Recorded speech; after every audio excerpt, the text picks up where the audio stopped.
Lanjut ke tadi, ke pengukuran, kita ngukurnya dalam beberapa layer ya. Jadi kalau 20 dibagi menjadi misalnya 4 layer, terserah mau seberapa detail. Nah, ini perbedaannya ini saya ambil dari jurnal dari LIPI, Jurnal Oceanografi LIPI, bahwa saat pengukuran dilakukan oleh satu ADCP setara dengan pengukuran 128 ukuran meter konvensional yang pakai motor maksudnya, yang dipasang secara bersamaan pada kolom air. Perbedaannya terletak pada nilai pengukuran terwakili. ADCP nih tadi, kalau dia siapa sih mas si current meter mekanik rod mekanik itu dia ngukurnya pada satu titik. Sementara kalau dia satu titik tuh, di titik kedalaman yang dia ditaruh. Sementara kalau ADCP itu dia ngukur di semua titik terus dia rata-ratakan antara ya tadi layer mana yang kita inginkan. Itu perbedaannya. Ini perbedaan pertama. Yang kedua, ADCP mampu mengukur komponen arus vertikal, sementara kalau yang parameter biasa nggak bisa, dia cuma ngukur horizontal doang. Kalau teman-teman lihat kan, ya dia taruhnya gitu doang. Jadi, nah gitu. Dan hasil yang diukur dengan ADCP ini adalah data dengan resolusi tinggi. Cuma pastinya bedanya di mana kira-kira? Bedanya ada di harga. Kalau yang ukuran meter ini kita bisa belilah, paling harganya berapa jutaan. Sementara kalau yang ADCP ini harganya mahal banget. Dia nggak cuma alat pengukurannya, dia juga beli softwarenya, dan dia harus punya kemampuan khusus buat mengolah datanya. Karena data yang diambil banyak banget. Nggak cuma arus, bisa nanti ada temperatur, bisa salinitas juga. Nah, biasanya kita datanya seperti ini nih.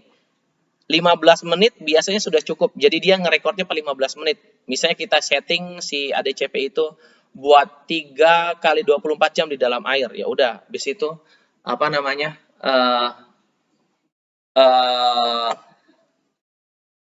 ditaruh bendanya ngukur. Nah, biasanya tuh datanya kayak gini nih. Ini saya ambil dari jurnal ini, jurnal oceanografi. Dari ini coba cek aja langsung. Nah, bahwa nanti kita punya kedalaman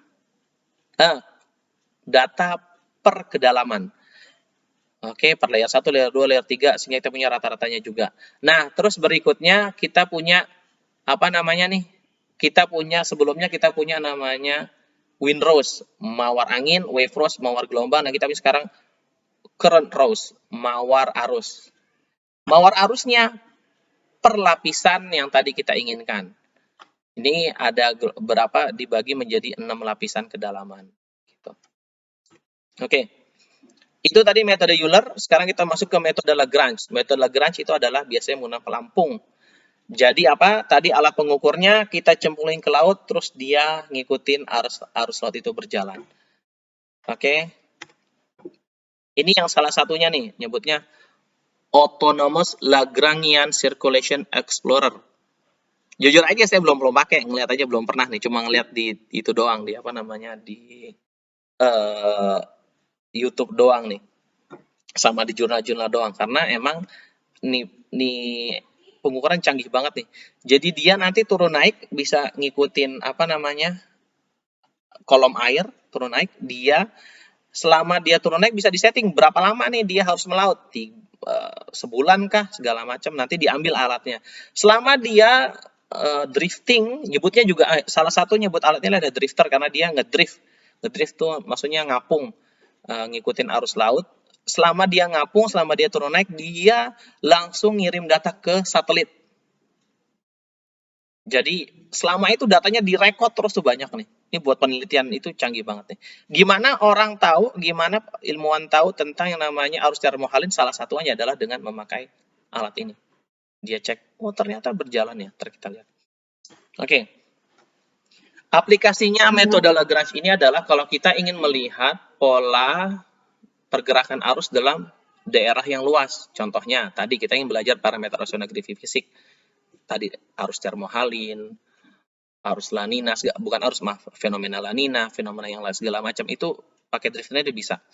Terus kita mau tracking tumpahan minyak di laut.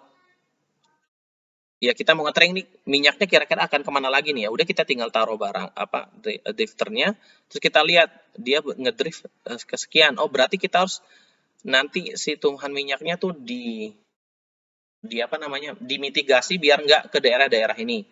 gitu misalnya. Terus operasi penyelamatan kecelakaan laut kok bisa? Pernah dengar nggak ada yang namanya black box di pesawat? Misalnya, semoga nggak pernah terjadi sama kita, nauzubillah min dzalik, ada kapal kecelakaan di titik X, koordinatnya AB.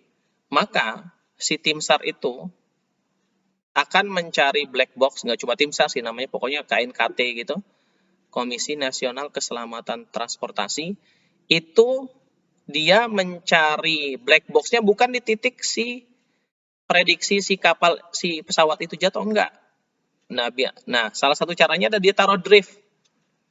Dia taruh drifternya, terus dia ngeliat, oh pola arusnya ke sini ya. Berarti nanti dia akan memfokuskan pencarian black box-nya itu dan pencarian yang selamat itu di daerah penyebaran arusnya. Ntar kita lihat nih hasil, ini salah satu ini contoh aplikasinya, ada aplikasi yang lain. Saya mau kasih lihat ini contoh hasil data dari pengukuran drifter.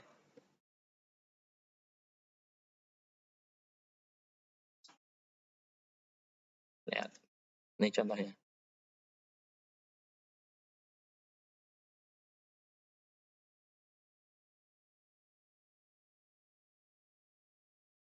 Lihat bagaimana arusnya bergerak. Nanti ada waktunya dia muter-muter di daerah itu. Lihat, bagaimana daerah yang dilingkupi sama si drift itu gede banget.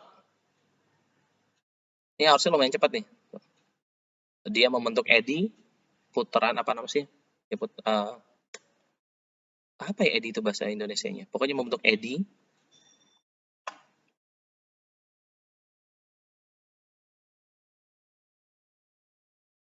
Sampai terus jalan. Kita cepetin ya. Ini hasil salah satu datanya. Kita mungkin untuk apa namanya, untuk orang port engineering ini nggak begitu sering kita pakai sih ya. Tapi ya semoga kita nanti bisa ke sini. Pernah coba percobaan ini, oke. Gitu sih. Oke, itu dulu buat video yang ini.